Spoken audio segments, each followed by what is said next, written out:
नमस्कार दोस्तों। आज जो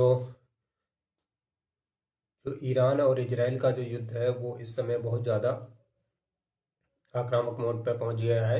जिसमें आज जो ताज़ा अपडेट आया है उसमें ईरान ने एक इजराइल के एक ऐसी एक ये कहूँ कि एक कमज़ोर नस पर प्रहार किया है। जिसमें ईरान ने आज इजराइल का जो डिमोना न्यूक्लियर रिसर्च सेंटर है उस पर अपनी मिसाइलों से लगातार उस पर अटैक किया है। और जिसमें ये हमले में करीबन ईरान ने उस न्यूक्लियर प्लांट पर तकरीबन 180 से ज़्यादा मिसाइलें से उस पर अटैक किया है। जिसमें इजराइल पे इस समय एक मिनी इमरजेंसी जैसे हालात बन चुके हैं। और अगर इसका असर ये पड़ने वाला है कि अगर ऐसा हुआ तो जिसमें अगर इजराइल का जो परमाणु जो सेंटर है उसको बहुत ज़्यादा नुकसान पहुंचा है तो इससे पूरा मिडिल ईस्ट में जो एक रेडियोलॉजिकल जो है वो डाइजेस्टर बहुत ज़्यादा बढ़ने की संभावना है। जिसमें जो और इसमें जो सबसे ज़्यादा तनाव है जिसमें कि जो जो इजराइल का जो आयरन डोम है जिसे वो अपना डिफेंस सिस्टम कहता है उसको जो है ईरान ने पूरी तरह से तबाह कर दिया है। जिसके कारण जो अब ईरान और इजराइल के बीच का तनाव और ज़्यादा बढ़ गया है। तो अगर अब इसका ग्लोबली क्या असर पड़ने वाला है कि अगर उसके परमाणु जो सेंटर है वो नष्ट हुआ है तो इसको लेकर जो है वो अमेरिका भी बहुत ज़्यादा इस समय एग्रेसिव मूड पे है। और दूसरा जो सबसे बड़ा जो ईरान ने इस समय जो सबसे ज़्यादा जो पूरी मिडिल ईस्ट को बहुत ज़्यादा ये कहूँ कि उस पर बहुत ज़्यादा एक उसकी एक कमज़ोर नस को दबाना पर एक उसने प्रहार किया है कि उसने जो हार्मुज जलडब्रू बंद है जो स्टेट ऑफ हार्मुज है उसको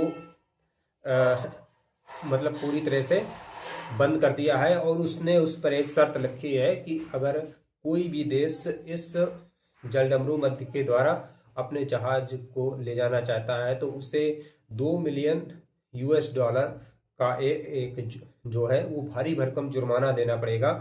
यानी कि अब अगर दुनिया के जो ऑयल टैंकर हैं यानी कि दुनिया का जो 20% जो ऑयल है वो इसी रास्ते से गुजरता है, अगर उस पर भारी टैक्स लगाया गया तो इससे जाहिर है कि आने वाले समय में जो तेल की कीमतें हैं वो और ज़्यादा बढ़ने की संभावना है। जिससे भारत जैसे जैसे देश हैं जो खाड़ी देशों से बहुत ज़्यादा तेल एक्सपोर्ट करते हैं उसमें जो तेल की कीमतें हैं वो और ज़्यादा बढ़ सकती हैं। जिससे भारत सहित पूरे जो मिडिल ईस्ट का एरिया है यानी कि और जो एशियन कंट्री है इस पे तेल की कीमतों के बढ़ने पर इनकी जो इकॉनमी है उस पर बहुत ज़्यादा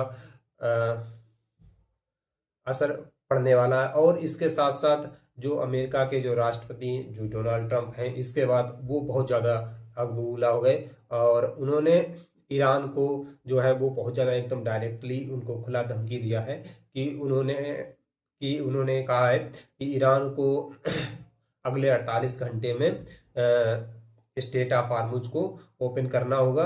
अगर उसने ऐसा नहीं किया तो वो अमेरिका जो है वो इजराइल पर के द्वारा और वो ईरान पर बहुत ज़्यादा अटैक कर सकता है। और जो ईरान के जो और ज़्यादा न्यूक्लियर प्लांट हैं वो उसको भी तबाह कर देगा अगर ईरान ने ये जो हार्मुज स्टेट है इसको ओपन नहीं किया। तो इससे ये क्या है कि जो अब पूरी जो अमेरिका और ईरान के बीच का जो तनाव है वो बहुत ही ज़्यादा एग्रेसिव मूड में है।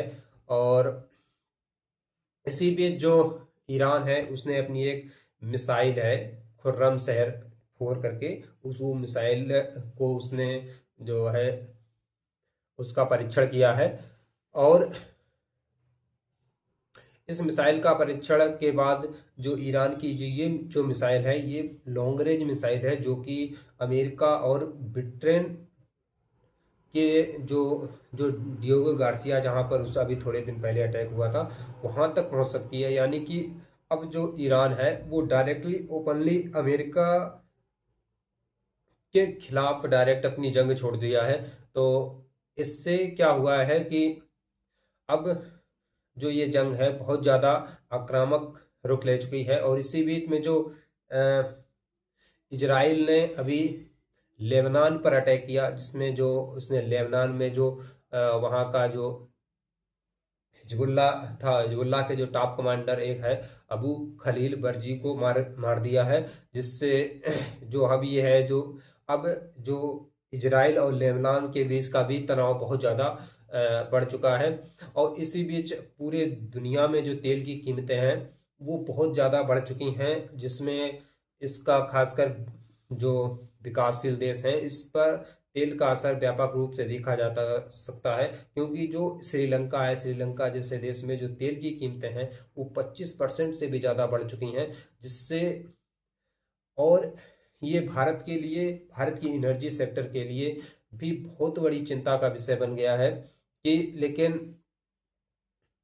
अब इस बात से एक स्पष्ट है कि जो इसमें पूरी दुनिया की जो हालात हैं वो बहुत ही ज़्यादा नाजुक बनी हुई हैं। चाहे वो मिडिल ईस्ट को लेकर हो, चाहे तेल का संकट हो, चाहे फिर वो एशियन कंट्री में जो तेल की बढ़ोतरी, या फिर खुद भारत जैसा देश हो उसमें भी को लेकर भी बहुत ज़्यादा तनाव बढ़ चुका है। और इसी के साथ साथ जो भारत का जो इस समय भारत सरकार है, और भारत सरकार इस समय इसको लेकर एक हाई लेवल मीटिंग कर रही है।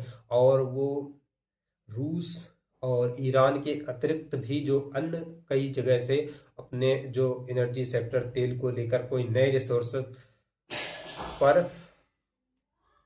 चर्चा करने का प्रयास कर रही है। तो आपकी इसमें क्या कमेंट है कि क्या जो ईरान और इजराइल का युद्ध है वो और ज़्यादा आक्रामक होगा, या फिर इसमें जो अमेरिका ने जिस तरह से ट्रंप ने डायरेक्टली अब ईरान के खिलाफ जो जंग छोड़ दी है, कि इसमें ट्रंप के पीछे कोई अल्टीमेटम उनका चाल है, या फिर वो एक चूंकि अमेरिका में अब हाल ही के कुछ दिनों बाद, एक दो साल बाद वहां पर फिर से चुनाव होने वाले हैं, तो क्या ये ट्रंप की कोई वहां पर सियासी चाल है, या फिर ये अपनी इजराइल और ईरान के बीच में का जो ये जंग है इसमें एक क्या वो ईरान के परमाणु कार्यक्रम को पूरी तरह से नेस्तानाबूद करने के इरादे से ऐसा कर रहे हैं? अपनी बात अपनी कमेंट में जरूर दें। जय हिंद, नमस्कार, धन्यवाद।